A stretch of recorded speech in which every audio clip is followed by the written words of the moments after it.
Nós saudamos a todos com a paz de Cristo. É uma alegria, estamos aqui hoje à noite para a sequência do seminário Profecias para o Tempo do Fim. Mas abra sua Bíblia em Apocalipse 14. Esse tema eu só estudaria no final das conferências, ou do meio para o fim. Mas Deus entendeu por bem que antecipássemos esse assunto. Apocalipse 14. Nós vamos falar especificamente sobre as 3 mensagens angélicas. Os versículos 6 até o versículo 11. Vi outro anjo voando pelo meio do céu, e tinha o evangelho eterno para o proclamar aos que habitam sobre a terra, a toda nação, tribo, língua e povo, dizendo em grande voz: temei a Deus e dá-lhe glória, porque é chegada a hora do seu juízo. E adorai aquele que fez o céu, a terra, o mar e as fontes das águas. E o outro anjo seguiu dizendo: caiu, caiu Babilônia, aquela grande cidade que a todas as nações deu a beber do vinho da ira da sua prostituição. E seguiu o terceiro anjo dizendo com grande voz: se alguém adora a besta e a sua imagem, e recebe o sinal na testa ou na mão, também o tal beberá do vinho da ira de Deus, preparado sem mistura, do cálice da sua ira, e será atormentado com fogo e enxofre, diante dos santos anjos e diante do Cordeiro. A fumaça do seu tormento sobe para todo sempre, e não tem repouso nem de dia nem de noite, os que adoram a besta e a sua imagem, e aquele que receber o sinal do seu nome. Vou ler também o versículo 12.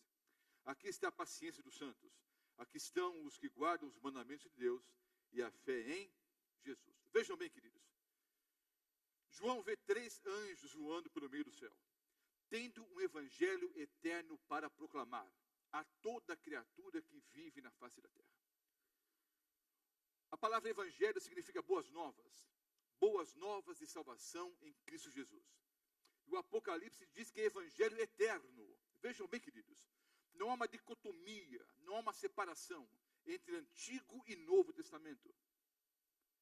O Senhor Jesus é o Cordeiro que foi morto desde a fundação dos séculos, ou antes da fundação desse planeta. Já estudamos em uma das aulas que quando o Senhor Jesus criava o homem de forma genérica, né, Adão e Eva, quando ele criava o homem, ele já sabia que teria que morrer por Adão.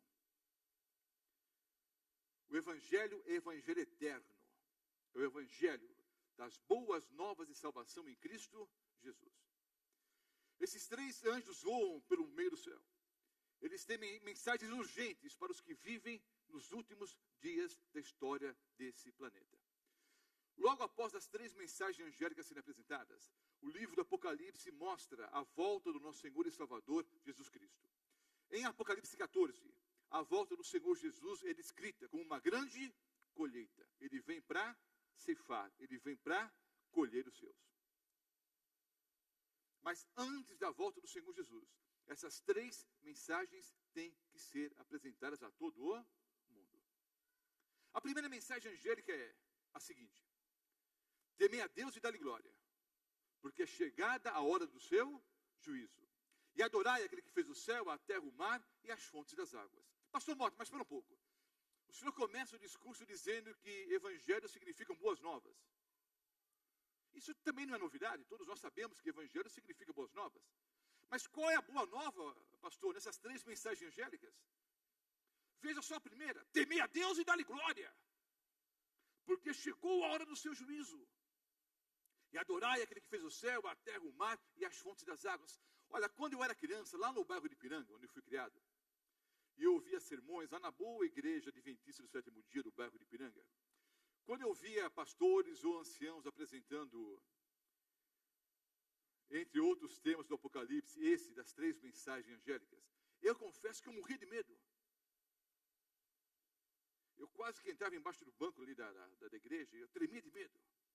Que parece uma mensagem assustadora. Mas notem, a grande chave para nós entendermos o Apocalipse é o Antigo Testamento. Nós precisamos entender o Apocalipse segundo a mentalidade judaica. João era um cristão, era um judeu converso ao cristianismo. Escreveu o Apocalipse em grego. Mas nós temos que entender que dentro do contexto judaico, ele escreveu segundo o quê? A mentalidade judaica, na qual ele foi criado. E não há diferença nenhuma, queridos, entre Antigo e Novo Testamento. Aliás, eu disse na primeira aula que dos 404 versículos do Apocalipse, pelo menos 90 são citações literais do Antigo Testamento. E há pelo menos outras 200 citações, não é? Do Antigo Testamento. 90 delas são o quê? Literais. E pelo menos outras 200 menções do Antigo Testamento. Então nós precisamos entender esse texto dentro do contexto da mentalidade judaica. O que significa, queridos, dentro da Bíblia, Antigo e Novo Testamento, temer a Deus? O que significa para um judeu temer a Deus? O que significava para o cristão do primeiro século temer a Deus? É ter medo. Como eu tenho medo de um assalto, de uma bala perdida, de um sequestro relâmpago, de um cão raivoso. Temer a Deus, querido, significa amá-lo sobre todas as coisas. Esse é o temor do Senhor. Temer a Deus significa amá-lo sobre todas as coisas. E dar-lhe glória. O que significa dar glória a Deus? É só ficar na igreja, oh, glória, aleluia, amém. Pode ser isso também. Mas a ideia aqui é a seguinte, queridos. Vocês se lembram, e talvez em alguma cidade do nosso bom interior aqui, talvez em alguma mercearia, em alguma cidade menor do nosso bom e querido interior de São Paulo, nós encontremos alguma balança como aquelas antigas ainda.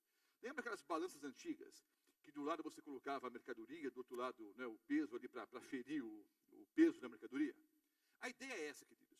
É como se houvesse uma balança em nossa mente, em nosso coração. Essa é a ideia, assim, clara, no texto original. É como se houvesse uma balança em nossa mente e nosso coração. E nós temos que definir de qual dos dois lados da balança nós vamos colocar o maior peso. Do lado de Deus ou contra Deus. Dar glória a Deus significa conferir a Deus o peso, o valor que Ele realmente merece. Entenderam? Então, a mensagem é: ame a Deus sobre todas as coisas. E confira a Deus o peso, o valor que Ele realmente merece. Porque chegou a hora do juízo. Pastor, mas que terrível, vai chegar o juízo, queridos. O que significava o juízo para o povo de Israel? Depois nós vamos estudar, né, todas as festas ali do Antigo Testamento.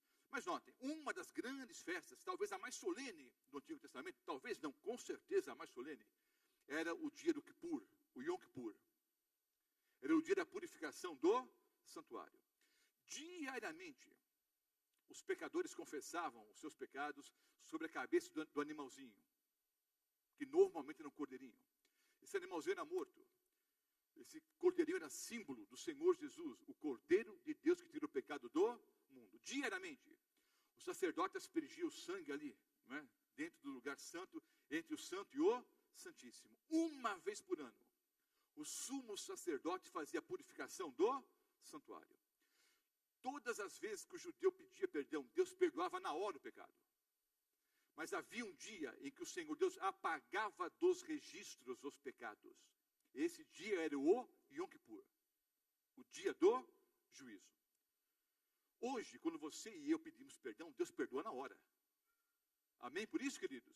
Mas no juízo investigativo, que é um tema que você não pode perder e vai ser apresentado aqui a semana que vem, no juízo investigativo, que eu vou provar pela Bíblia, que começou no dia 22 de outubro de 1844, em cumprimento a uma grande profecia de Daniel, o capítulo 8, até 2.300 tardes e manhãs o santuário será purificado. O juízo investigativo já começou. Quando você pede perdão, Deus perdoa na hora. Mas no juízo investigativo, Ele está analisando se você permaneceu fiel ou não. Se você arrependeu-se mesmo ou não. Se esse arrependimento produziu mudança de vida. Mas o fato é o seguinte: no Yom Kippur, todos os pecados eram definitivamente o quê? Apagados. Era o dia do juízo para o povo de Israel. Ocorria uma festa 10 dias antes. Os pastores não vão responder para não influenciar os outros.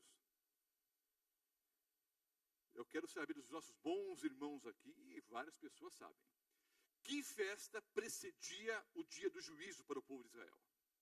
Essa festa durava 10 dias.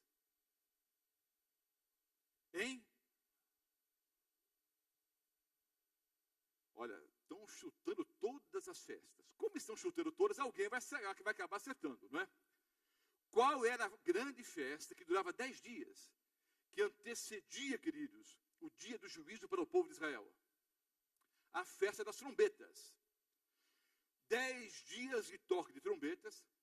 Esses 10 dias de toque de trombetas proclamavam uma convocação solene, uma santa convocação. E no dia do juízo para o povo de Israel, toda alma que não estivesse contrita seria afastada do convívio do povo. Mas notem, era um dia de festa. E era um dia de libertação. Porque todos os pecados eram definitivamente o quê? Apagados, sepultados, esquecidos. Então era uma boa nova, era um dia de festa. Para aquele que não havia confessado os pecados, era um dia terrível. Mas para aquele que havia pedido perdão a Deus, era um dia de libertação. E queridos, a bem da verdade, o juízo para o verdadeiro cristão é dia de festa e de libertação. A festa das trombetas tem o seu cumprimento na primeira mensagem angélica.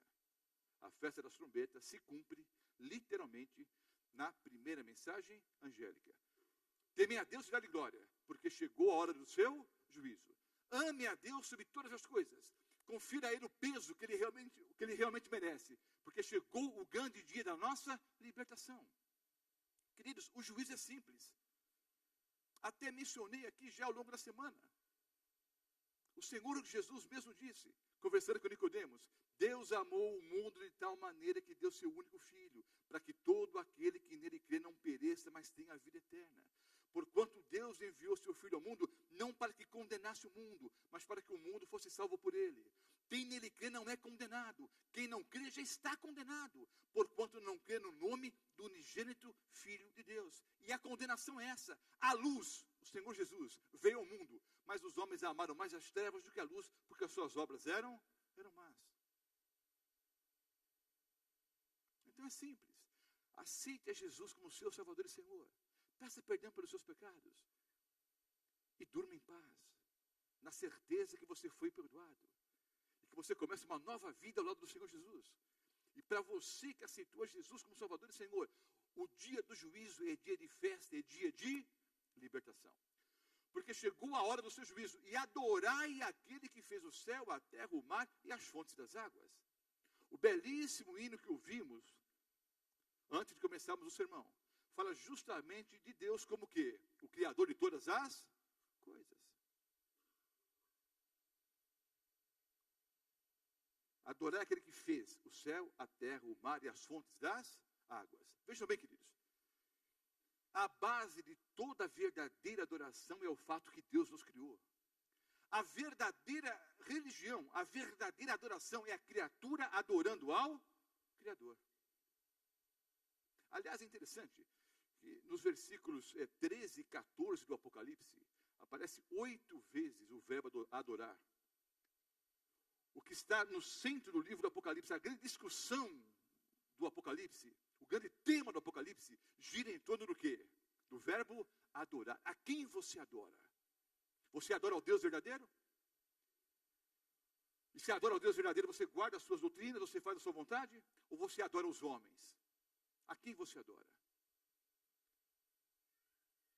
Adorar é aquele que fez o céu, a terra, o mar e as fontes das águas.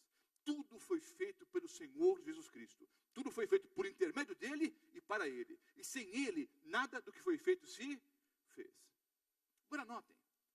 Adorar é aquele que fez o céu, a terra, o mar e as fontes das águas. Eu me lembro de um versículo que diz as mesmas palavras. Sabe aonde? Em Êxodo capítulo 20. Vá para o Antigo Testamento. Êxodo, o capítulo 20. Quando você chegou hoje à noite a esse auditório, você ouviu várias pessoas dizendo, feliz sábado, feliz sábado, feliz sábado. E para alguns isso pode parecer coisa de crente louco. Porque sexta-feira à noite, que negócio é esse de feliz sábado, feliz sábado, feliz sábado? Nós, adventistas do sétimo dia, seguindo o princípio bíblico, observamos o dia do Senhor, que é o sábado, do pôr do do sol de sexta-feira até o pôr do sol, não é, do sétimo dia. O pôr do sol do sexto dia até o pôr do sol do sétimo dia. Mas não é o tema do estudo nessa noite. Nós vamos voltar a esse estudo com dezenas e dezenas de versículos bíblicos. Mas eu quero adiantar alguma coisa aqui, lendo os versículos 8 em diante. É o quarto mandamento da lei de Deus. Êxodo 20, os versículos 8 em diante. Lembra-te do dia do sábado para o santificar. 6 dias trabalharás e farás toda a tua obra. Mas o sétimo dia é o sábado do Senhor teu Deus. Não farás nenhum trabalho, nem tu, nem o teu filho, nem a tua filha, nem o teu servo, nem a tua serva, nem o teu animal, nem o estrangeiro que está dentro das tuas portas. Porque em 6 dias fez o Senhor os céus, a terra, o mar e tudo que neles há. E ao sétimo dia descansou. Portanto, abençoou o Senhor o dia de sábado e o santificou. Por que que o Senhor Deus manda observar o dia do sábado?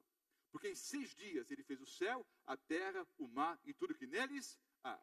A primeira mensagem angélica diz: temei a Deus e dá-lhe glória, porque chegou a hora do seu juízo, e adorai aquele que fez o céu, a terra, o mar. São as mesmas palavras de Êxodo, o capítulo 20.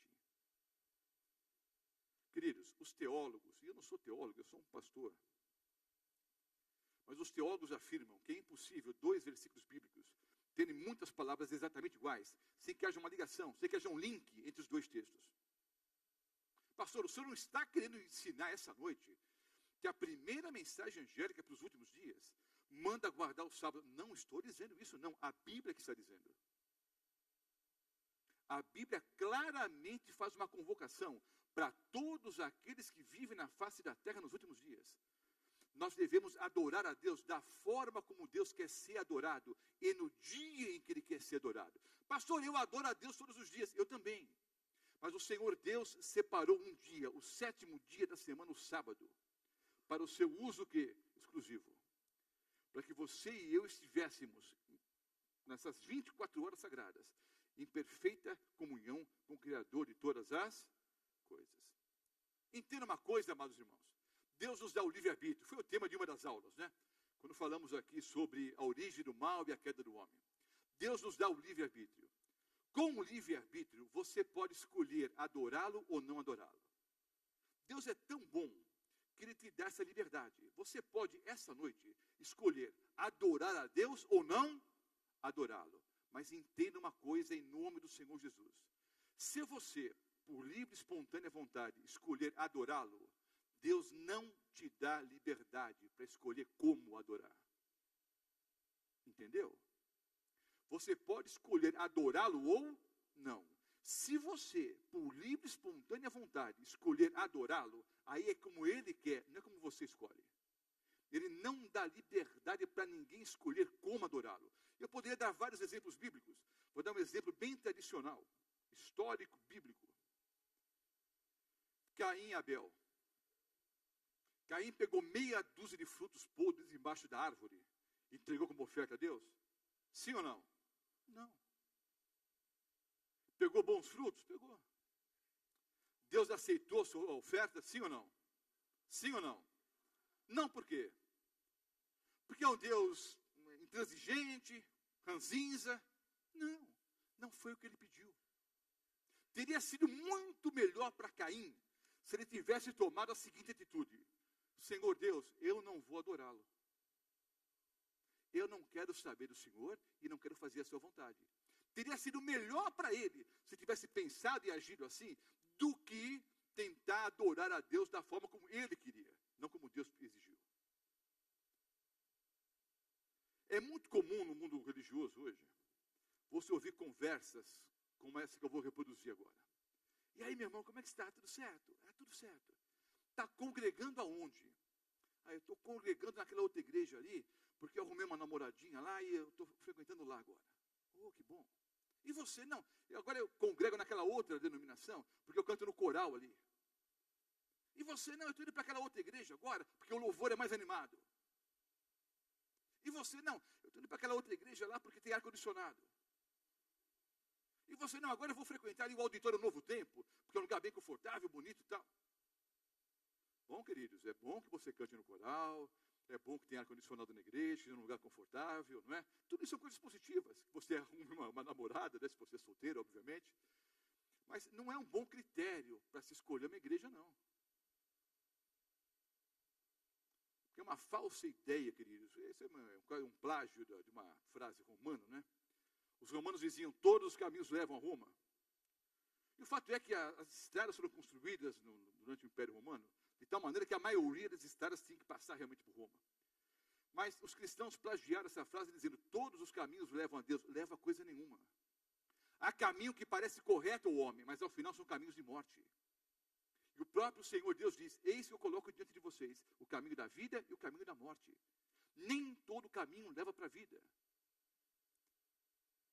Há caminho que leva para a morte. Você tem que escolher.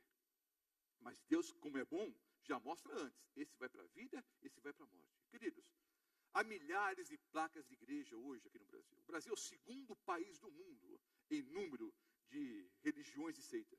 Nós perdemos um pouquinho para os Estados Unidos da América do Norte. Mas há milhares e milhares de placas de igrejas por aí. Agora eu vou explicar uma coisinha em alto e bom tom. Placa de igreja não salva, mas mostra o caminho. E placa errada leva para o lugar errado. Placa de igreja não salva ninguém, mas mostra o caminho. E aqueles que são motoristas, e a maioria de nós somos, você sabe que uma má sinalização de trânsito pode custar, às vezes, 1 hora de viagem, pode causar um transtorno muito grande, e em alguns casos pode até custar o quê? A própria vida. Então, a placa não salva, mas a placa mostra o caminho. Então, queridos, Deus exige que o adoremos da forma como Ele quer ser adorado e no dia em que Ele quer ser adorado. Eu só vou estudar esse tema com vocês daqui a algumas noites, mas já vou antecipar um concurso que eu faço há alguns anos. Você que me assiste pela internet pode participar. Você que nos ouve agora aqui em Rio Preto e região, também pode participar. Os que estão aqui ao vivo no Auditório Novo Tempo podem participar. Nós vamos dar um bom presente para vocês. Eu vou dar meu automóvel e o da minha esposa. E eu vou dar o automóvel de cada pastor que está aqui hoje à noite, são mais de 20. Mais do que isso, nós vamos dar esse auditório aqui, com a porteira fechada, com o colégio junto. Para qualquer cristão em São José do Rio Preto, no Brasil ou no mundo, que me mostre na Bíblia que eu devo guardar o domingo. Para qualquer pessoa que me ouve agora, que está sendo gravado, se você me mostrar na Bíblia que o sábado foi abolido e que no lugar do sábado o Senhor colocou o domingo, você ganha todos esses presentes. Mais do que isso, as mais de 40 mil pessoas que eu batizei no meu ministério, eu levo para a igreja que você quiser. Pastor, o senhor não tem medo? Não tenho, não. Porque eu faço isso, queridos, há 26 anos. Eu faço 52 anos daqui a poucos dias. E completo 20, eu faço 52 anos e completo 26 anos como evangelista. Já fiz esse concurso centenas de vezes e nunca perdi. Batizei 6 padres, 40 pastores evangélicos, 10 freiras e milhares e milhares e milhares de bons irmãos. Não tenho nenhum medo em relação a isso. Outra coisa, queridos, há poucos dias atrás, eu recebi um telefonema. Talvez a pessoa que me ligou esteja me assistindo agora ou ouvindo pela Novo Tempo. Um irmão nosso evangélico, aquele Rio Preto, me ligou para eu participar de um debate sobre o dia de guarda, sábado ou domingo. Alguns pastores evangélicos iriam defender a guarda do domingo. E eu deveria defender a guarda do sábado. Fui convidado. Fui ou não? Não, não fui. Não fui. Não foi por quê, pastor? Estava com medo? Não. Eu lancei um desafio para a pessoa que me ligou. Me apresente um evangélico que guarde o domingo, que eu vou debater com ele. Porque, na verdade, queridos, católicos e evangélicos guardam dia nenhum. Dizem que guardam domingo, mas não, que é um dia espúrio. A Bíblia não manda em lugar nenhum guardar o domingo. Mas dizem que guardam o domingo quando não guardam dia nenhum.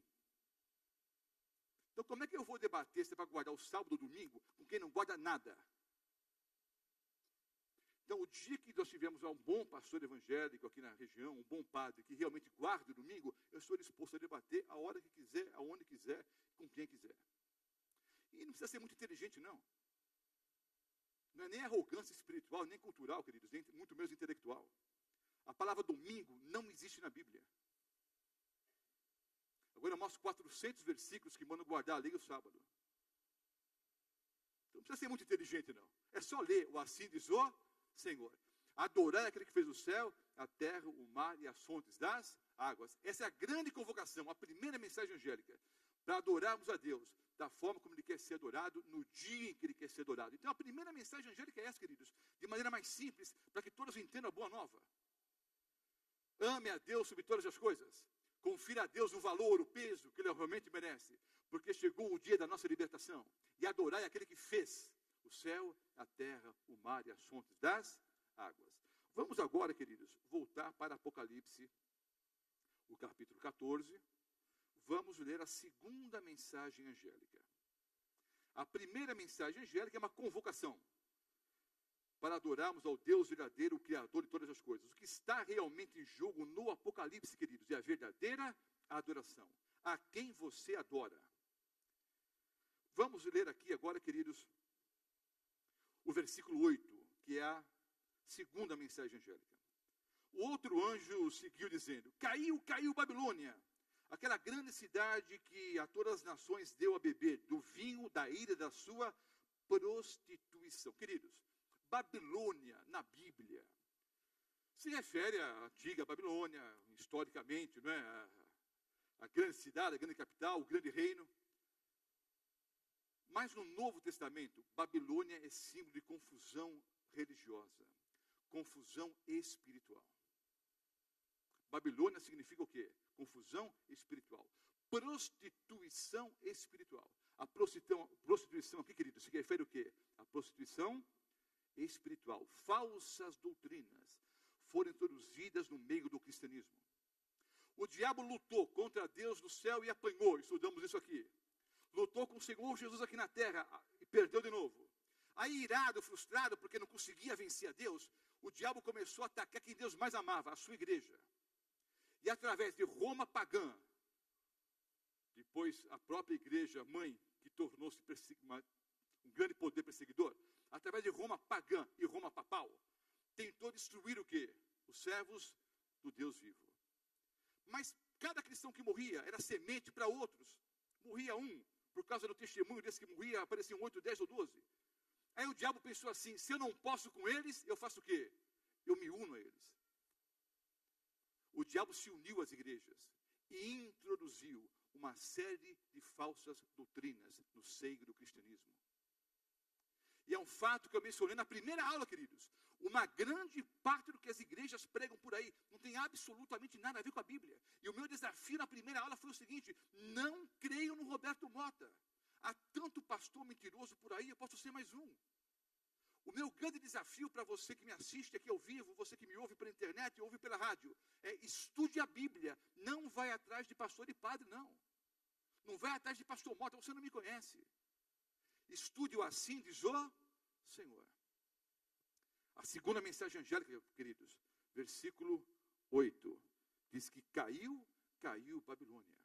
As falsas religiões vão cair. As falsas doutrinas vão ruir. Então entenda uma coisa: falsas doutrinas, se aceitas hoje, vão comprometer o seu destino final. Se você estiver envolvido com falsas doutrinas hoje, isso pode custar a sua vida eterna. Ah, pastor, mas eu sou uma pessoa sincera. Amém. E Deus não leva em consideração o tempo de ignorância. Amém. Mas a Bíblia também não diz que Deus salva na ignorância, né? E toda pessoa verdadeiramente sincera, ao estudar o assim diz o Senhor, toma uma posição ao lado da verdade. Ou você lê 400 versículos bíblicos que mandam guardar o sábado, não lê nenhum texto bíblico a palavra domingo e vai guardar o domingo, que você é sincero? Ou porque é mais cômodo para você, é mais fácil para você? O fato é o seguinte: as falsas religiões vão cair. Babilônia vai ruir. E o grande apelo que Deus faz é: sai dela, povo meu. Onde que está esse apelo, queridos? Vá um pouquinho adiante na Bíblia. Apocalipse 18. Nós vamos estudar aqui o capítulo todo, quase, no futuro. Versículos 2 e 4. Apocalipse 18, versículos 2 e 4. Clamou fortemente com grande voz, dizendo: caiu, caiu a grande Babilônia, e se tornou morada de demônios, abrigo de todo espírito imundo, e refúgio de toda ave imunda e aborrecível. Versículo 4.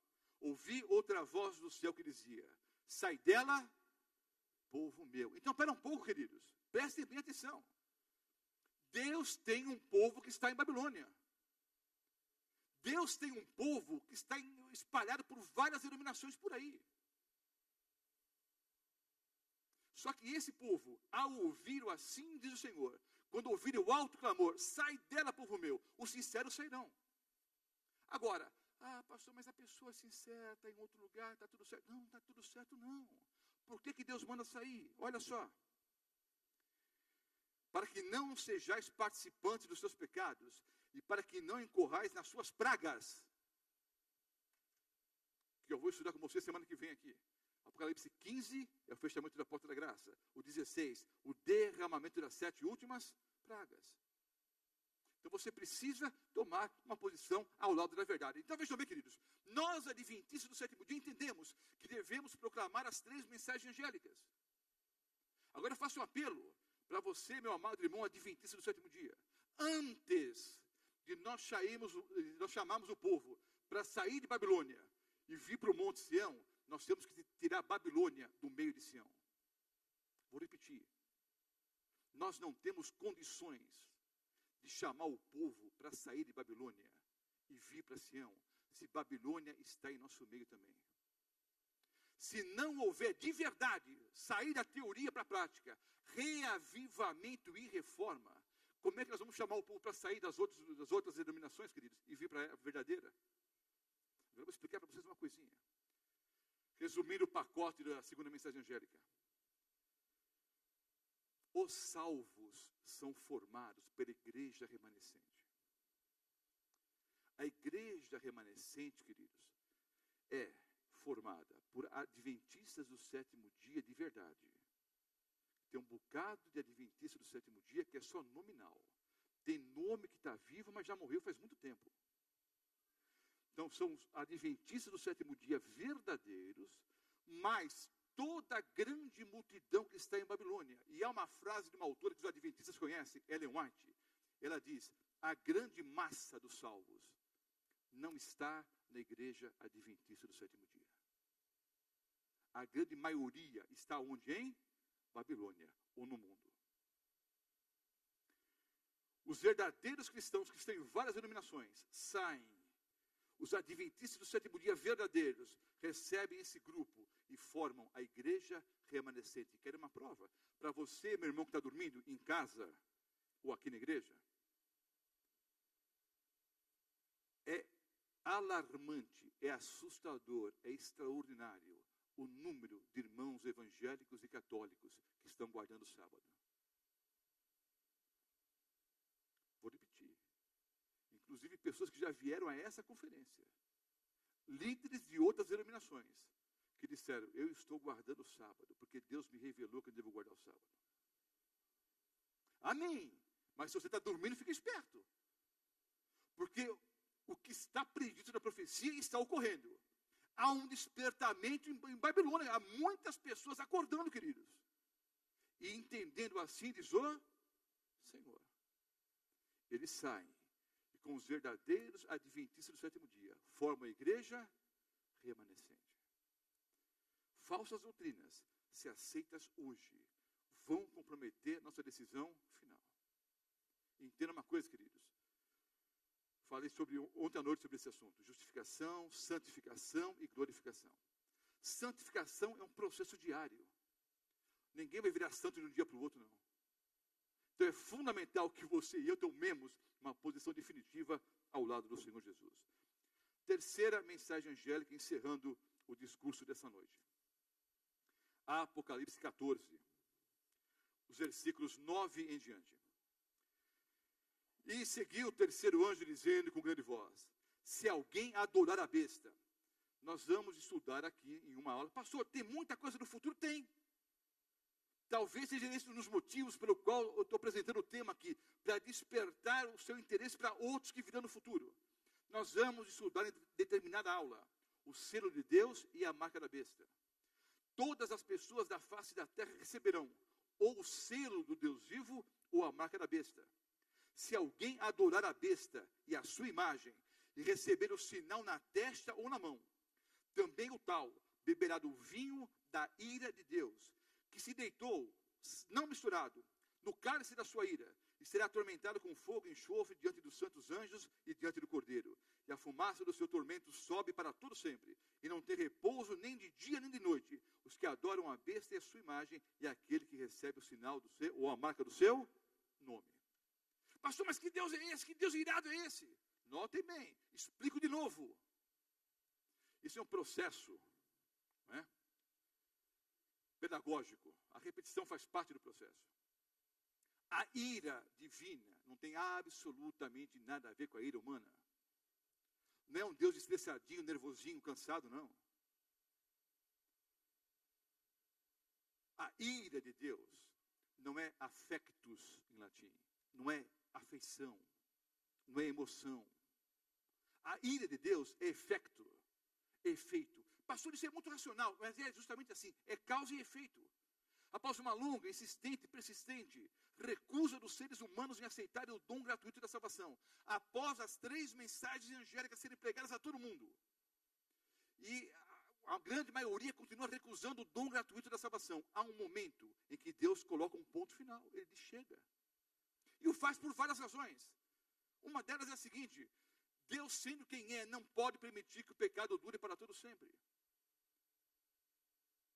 Você está cansado desse mundo? Você não aguenta mais essa injustiça, morte, sofrimento, dor? Imagine como Deus olha para esse planeta aqui. Há um momento em que Ele vai dizer, chega, acabou. E é um dos temas que vamos estudar, talvez esse final de semana. O fechamento da porta da graça. Agora, há vários outros motivos. Por amor a você, por amor a mim, Ele vem nos buscar. Amém, queridos? Cristo volta a esse planeta. Mais de 2.500 versículos bíblicos afirmam o maior fato da história. Brevemente o Senhor Jesus voltará a esse planeta, para levar você e a mim, para morarmos com Ele para todo sempre. 1000 anos no céu, e depois a vida eterna nesse planeta, como já estudamos aqui em uma aula anterior.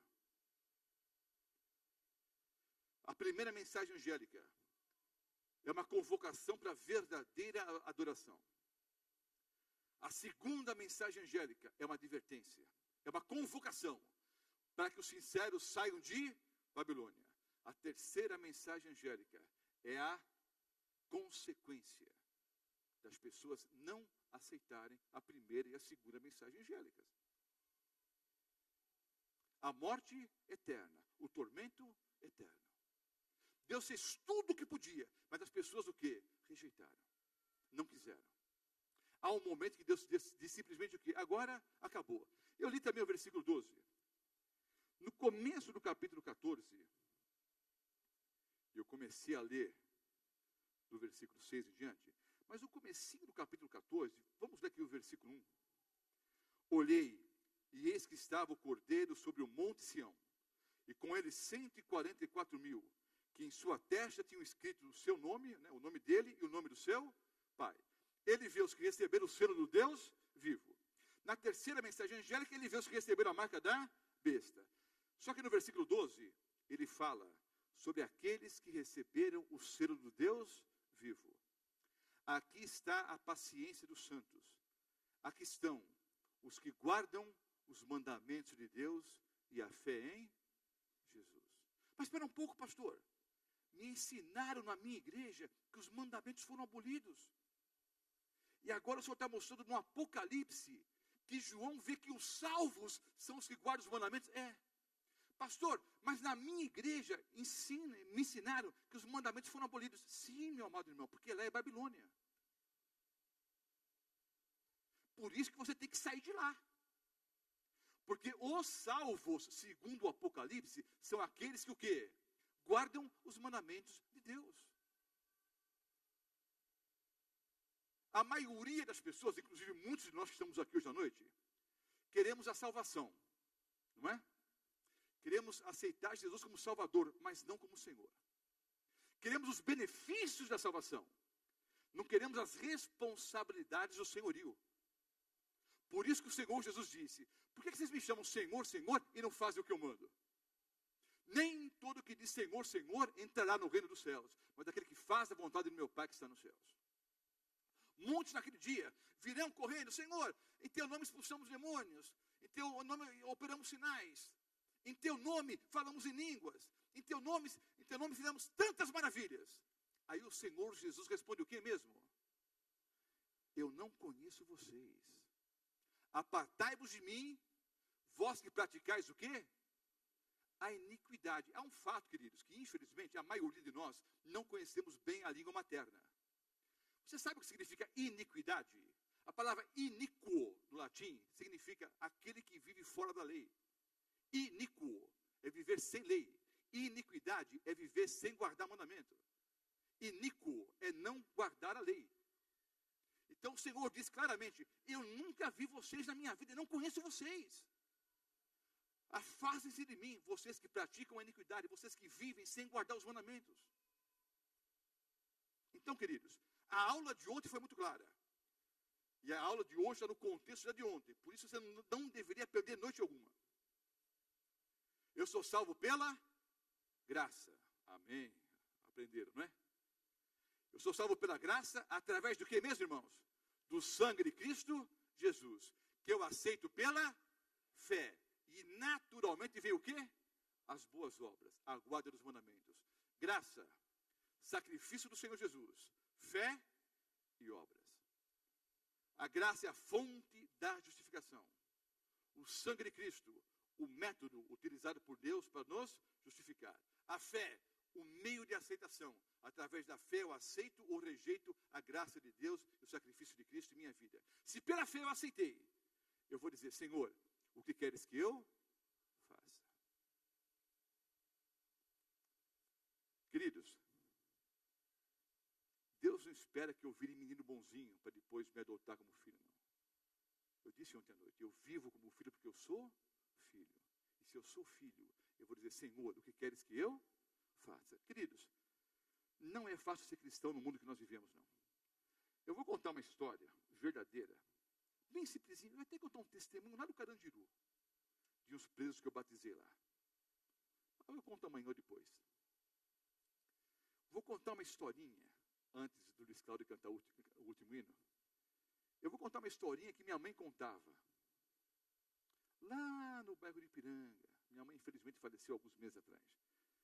Mas eu nunca esqueci as boas aulas do evangelismo infantil, lá no bairro de Ipiranga. 2 meninos, lá na Europa, brincavam no campo. 2 irmãozinhos. Um talvez de 12 ou 13 anos, o outro de 7 ou 8 anos de idade. Enquanto eles brincavam, eles ouviram o toque de cornetas e o latir dos cães. Aí eles comentaram: alguns caçadores estão por aí. Havia uma prática comum na Europa. Essa prática ainda existe, com menor frequência, porque as raposinhas estão praticamente extintas, né? Mas há até alguns clubes de caça na Europa. O esporte que é a caça à raposa. Não vejo nada de esportivo nisso, né? Vários homens a cavalo, dezenas de cães, correndo atrás de uma raposinha. Até algum tempo atrás, alguém me disse: quer assistir uma fita, um vídeo, do VHS ainda, de uma caçada à onça? Eu falei: deve ser um negócio fantástico, deixa eu assistir. Aí colocaram o vídeo lá. Sabe como é que foi a caçada, queridos? Vários caçadores soltaram vários cães. Uma oncinha parda, coitada, saiu correndo, né, perseguida pelos cães, subiu numa árvore, num arbusto de uns 2,5 metros, 3 de altura no máximo, no cerrado. Os cães ali embaixo, a oncinha assustada lá em cima. O caçador chegou, enfiou o cano assim embaixo, né, quase que encostou no animal e deu um tiro. Não de esporte nenhum. Quando me disseram caça a onça, o que eu imaginei? O camarada só de bermuda assim, com uma faca na boca, brigando com a onça no meio do mato. Aí seria legal. É mais ou menos o mesmo nível, mas dezenas de cães. Bom, isso é outra história. O fato é o seguinte. Eles ouviram o toque de cornetas, o latir dos cães. Eles comentaram, bom, os caçadores estão aqui pertinho.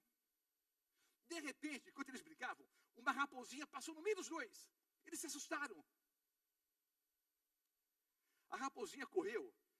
E no final da estrada ali, havia um precipício. E a raposinha se viu ali, não é, encurralada, os cães chegando. Aí a raposinha olhou para um lado e para o outro, e sendo um animalzinho muito esperto, ela saltou dentro de um arbusto. Quando os cães chegaram, os cães perderam o rastro da raposinha.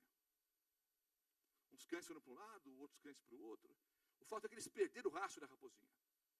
Os caçadores chegando, os dois irmãozinhos começaram a conversar. Olha, os caçadores estão chegando. E eles vão nos perguntar se nós vimos a raposinha. Disse o irmãozinho mais novo. Nós vamos mentir. Nós vamos dizer que não vimos. Aí o irmão mais velho disse, não, nós somos cristãos. Não podemos mentir em hipótese alguma. Não, nós vamos mentir, é por uma boa causa. Não, não vamos mentir coisa alguma. Se eles perguntarem, nós vamos dizer a verdade.